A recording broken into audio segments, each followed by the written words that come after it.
My name's Armando Font. I'm the Assistant City Administrator for the City of West Palm Beach. I am filling in for Mayor Keith James this morning.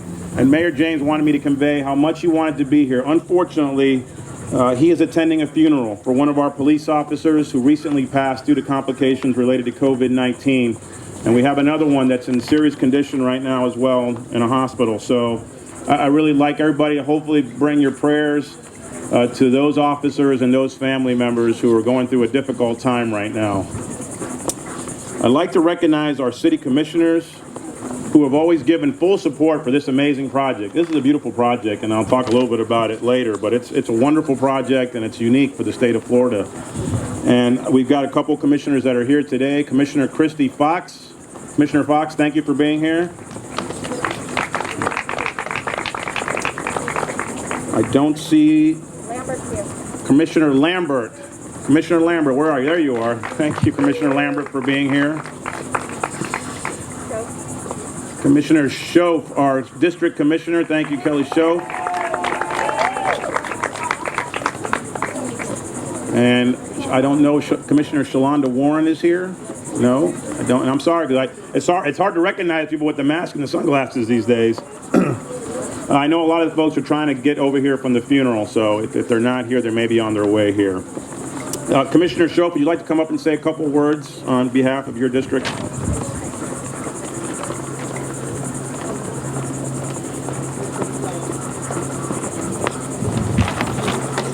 Gonna lose all your stuff here.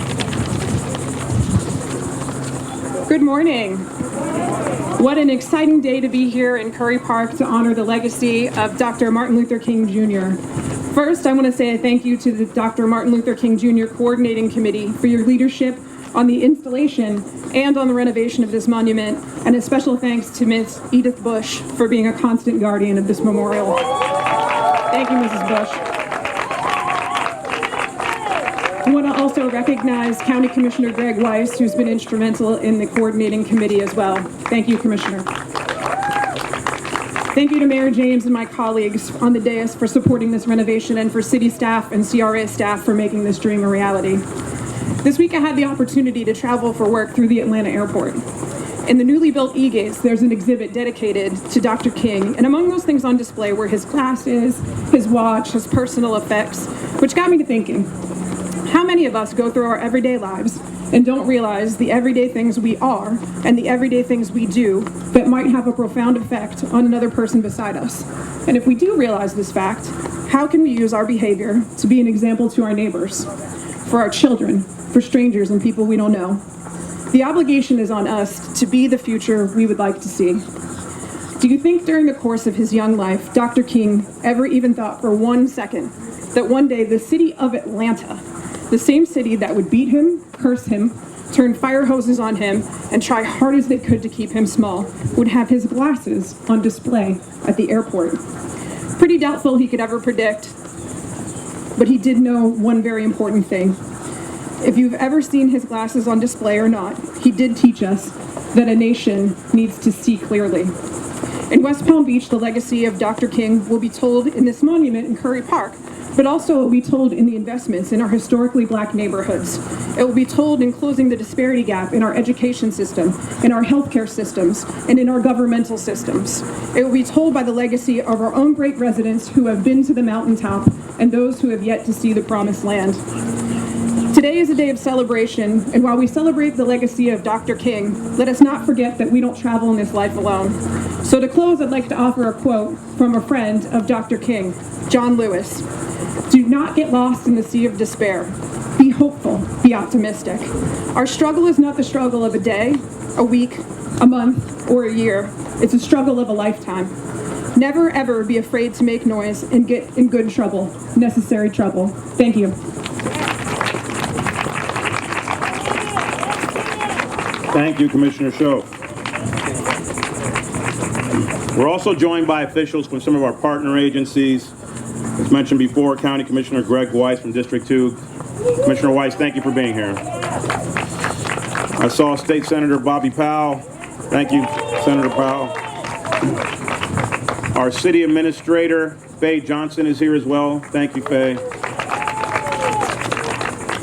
As always, thank you all. Thank our partner agencies for your presence at these events. Commissioner Weiss, Senator Powell, you're always there. I appreciate it, and we all appreciate it at the city for supporting the initiatives that the city has. And I know there's a lot of candidates here. Thank you for being here, and welcome. I'm not going to name everybody here, but thank you for being here.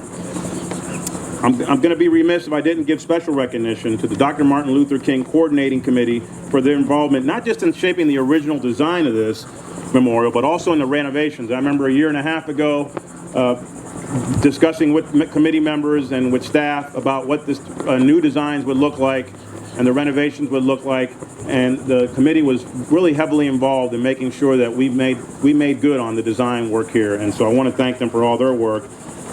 This celebration also, and Edith Bush, who was mentioned, the executive director of committee. Edith, your contributions and the contributions of the fellow committee members have resulted in a breathtaking landmark. And we're so proud to host this landmark here in West Palm Beach. And I'm going to give you a little bit about the renovations here in a minute and why this is a significant landmark. This celebration also wouldn't be possible without our Parks and Recreation Department and our engineering services. And here representing Parks and Recreation is the director, Leah Rockwell. Leah, thank you so much. Congratulations to the Parks and Rec team and to engineering for this collaborative effort and this effort to get this project underway during a really difficult time. We had to go through a COVID pandemic. We're still in the middle of it.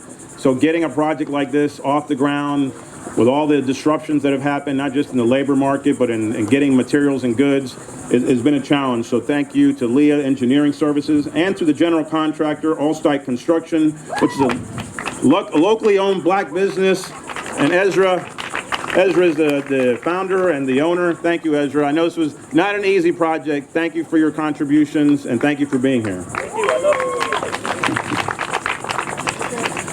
you. Nearly 60 years ago today, one courageous man professed to thousands of listeners his hopes and dreams for our nation's future. Dr. King's words resonated so deeply with so many people that even now, almost 6 decades, an entire lifetime, the words, "I have a dream," are automatically associated with Dr. King and with his mission. And when you think back, not only what's happened over the last 60 years, the progress we've made, the difficulties we still have, the challenges we still have, and what has happened, the awakening that's happened in the civil rights movement over the last year, his words, his ideals, his leadership is just as relevant, if not more, than it was 60 years ago. And so, although we have a long way to go, we've come a long way as well. And it's thanks to Dr. Martin Luther King and his leadership that we've gotten as far as we have. We need to always pay tribute to the folks that came before us, who paved the way for where we are now and where we're going in the future. And these values that Dr. King espoused have become part of the West Palm Beach culture and are highlighted constantly through Mayor James' vision of a community of opportunity for all.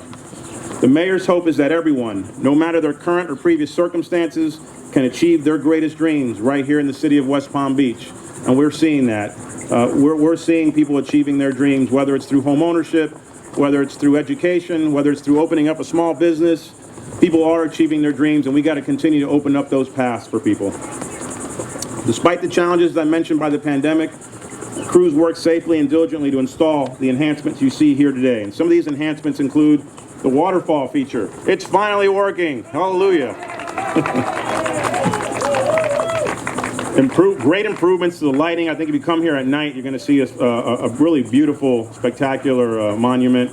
And the facade of the structure as well has been greatly improved. And coming very soon, we're also going to be renovating somewhat the bust, because it's about time for a little facelift for Dr. King.